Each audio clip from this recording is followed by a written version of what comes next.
कल मैं टीवी के ऊपर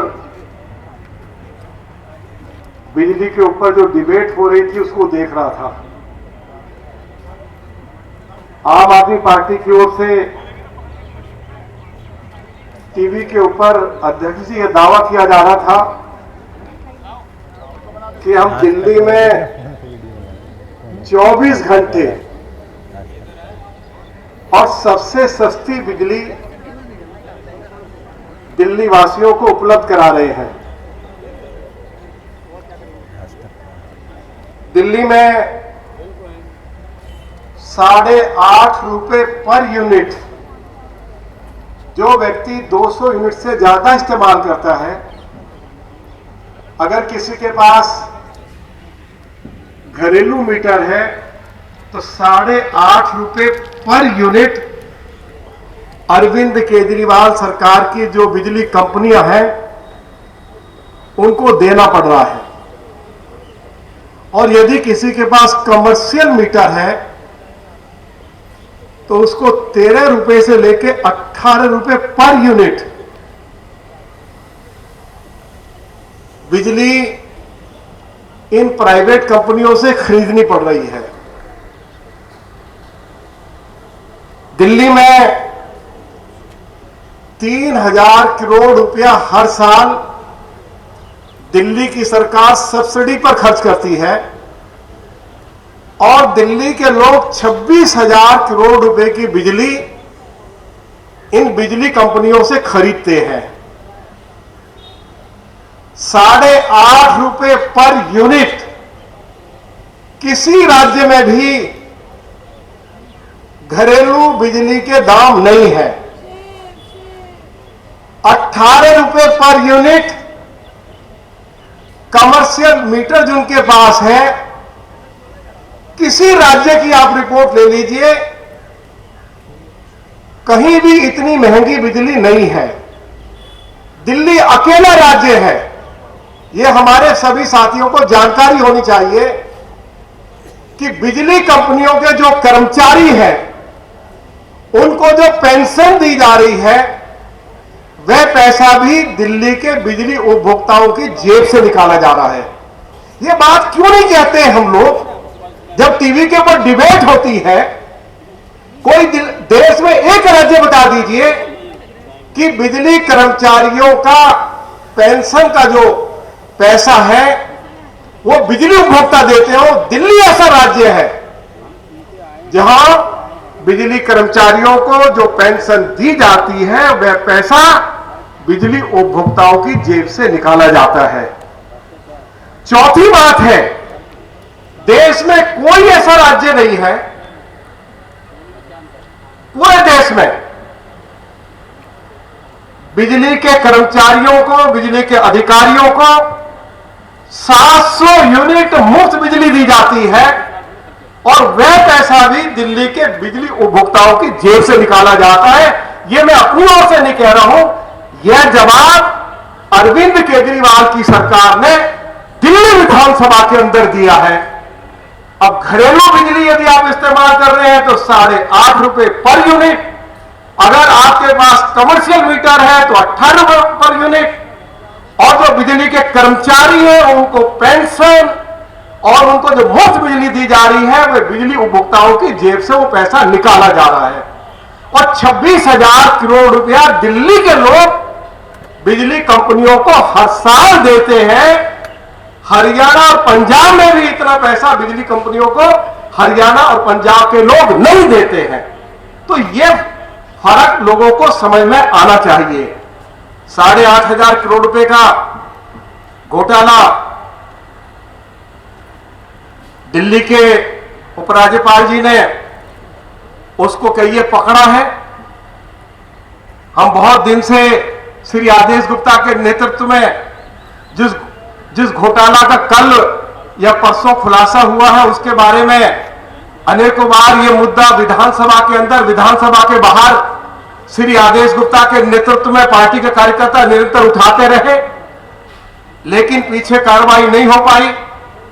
हम सौभाग्यशाली है कि हमें अब दिल्ली में ऐसे उपराज्यपाल मिले हैं कि भ्रष्टाचार के जो भी आरोप अरविंद केजरीवाल की सरकार के ऊपर लंबे समय से लगाए जा रहे हैं, जो जानकारी इनको दी जा रही है, तुरंत उसके ऊपर एक्शन हो रहा है। और जब हम भ्रष्टाचार के आरोप अरविंद केजरीवाल की सरकार के ऊपर लगाते थे, तो अरविंद केजरीवाल और उनके डिप्टी चीफ मिनिस्टर विधानसभा के अंदर ये बात कहते थे कि आप जांच क्यों नहीं करवा लेते हैं। अब जब जांच शुरू हुई है तो चीफ मिनिस्टर और डिप्टी चीफ मिनिस्टर दिल्ली के एलजी की अथॉरिटी को चैलेंज कर रहे हैं कि इनको तो जांच करवाने का अधिकार ही नहीं है। अब तो अरविंद केजरीवाल, आपको स्वागत करना चाहिए कि जो आप चाहते थे वही काम दिल्ली के लेफ्टिनेंट गवर्नर कर रहे हैं।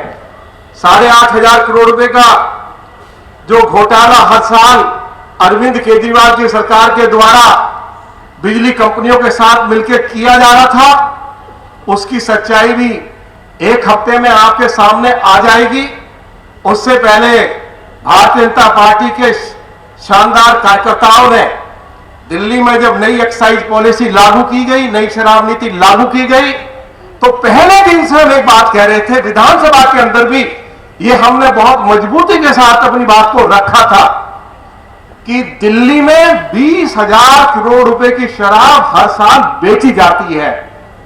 और नई शराब नीति लागू होने से पहले जो शराब के ठेकेदार थे उनको शराब बेचने पर 2% कमीशन दिया जाता था। और जो नई शराब नीति अरविंद केजरीवाल आपने लागू की है, आपने उनका कमीशन 2% से बढ़ाकर 12% कर दिया। इसका मतलब यह हो गया कि यदि 20,000 करोड़ रुपए की शराब दिल्ली में बेची जा रही है, पहले उन्हें केवल 400 करोड़ रुपया कमीशन के रूप में मिलता था, सीधा सीधा वो राशि आपने 400 करोड़ रुपए से बढ़ाकर 2400 करोड़ रुपया कर दी। 2,000 करोड़ रुपया सीधा सीधा आपने शराब के ठेकेदारों की जेब में डाल दिया। और दोनों में यह समझौता हो गया कि आधा शराब के ठेकेदारों का और आधा पैसा अरविंद केजरीवाल की जेब में जाएगा। और यह बात अब हम नहीं कह रहे, शराब के ठेकेदार कह रहे हैं कि जो कमीशन 2% से बढ़ाकर 12% किया गया था, उसमें से आधा पैसा अरविंद केजरीवाल की जेब में गया और आधा पैसा शराब के ठेकेदारों की जेब में गया। तो ये इतनी बड़ी जीत भारतीय जनता पार्टी कार्यकर्ताओं की हुई है। तो आप सभी कार्यकर्ताओं को बहुत बहुत बधाई, बहुत बहुत हमारी ओर से शुभकामनाएं। और जो ये कहते रहते हैं कि कुछ भी नहीं मिला सिसोदिया के घर से, अरे भैया क्यों चिंता कर रहे हो। किसी ने कहा ना, इब्तिदाए इसके रोता है क्या, आगे आगे देखिए होता है क्या। अरे देखो तो सही ना, अभी 2 लोगों ने कहा है, अभी और 4 लोग बोलने वाले हैं कि हमने अरविंद केजरीवाल और डिप्टी चीफ मिनिस्टर को पंजाब में या उत्तर प्रदेश में, मणिपुर में, गोवा में हमने चुनाव लड़ने के लिए कितना पैसा दिया। अभी और भी जानकारी आ जाने वाली है। तो शराब का जो घोटाला हुआ उसको बड़ी मजबूती के साथ श्री आदेश गुप्ता जी की लीडरशिप में वो मामला उठाया गया, वो स्पष्ट हो गया है। बिजली का भी आपके सामने आ ही जाएगा। वैसे तो बहुत उसमें क्लैरिटी है।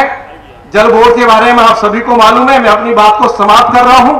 जब अरविंद केजरीवाल दिल्ली के मुख्यमंत्री बने थे तो जल बोर्ड 600 करोड़ रुपए के मुनाफे में था। यह बात अरविंद केजरीवाल ने विधानसभा के अंदर हमें हमारे सवाल के जवाब में यह बात कही है। और आज जल बोर्ड 58,000 करोड़ रुपए के घाटे में है। जब हम पूछते हैं कि ये 58,000 करोड़ रुपए का घाटा जो हुआ है, क्या इसके पीछे कारण है, उसकी जानकारी दीजिए। तो उसकी जानकारी ना विधानसभा को दी जाती है, ना सीएजी को दी जाती है। ये तीसरा घोटाला है। और चौथा घोटाला जो है वो डीटीसी का है। मैं अपनी बात को समाप्त कर रहा हूं, उस घोटाले को समझ लीजिए।